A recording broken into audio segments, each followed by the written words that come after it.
Le film dont je vais vous parler ce soir est sûrement le film qui s'éloigne le plus de l'esprit de Noël dans mon calendrier. Or, le film se passe tout de même durant la période du réveillon.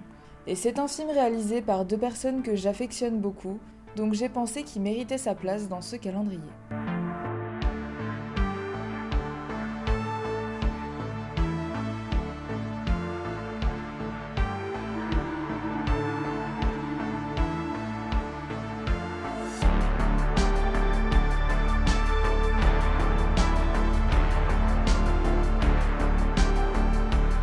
À l'intérieur, un film d'horreur français réalisé par Alexandre Bustillo et Julien Maury en 2007. Oh, est-ce qu'ils vont faire d'autres films?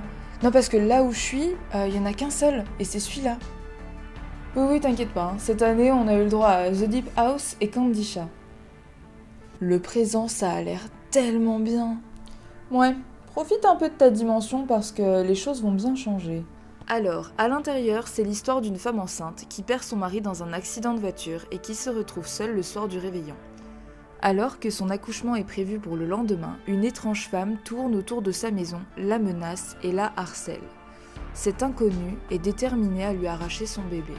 Nous avons comme actrice principale Alison Paradis, la sœur de Vanessa Paradis, et dans le rôle de la femme psychopathe, Béatrice Dalle, qui est incroyable et qui pousse la folie de son personnage jusqu'au bout.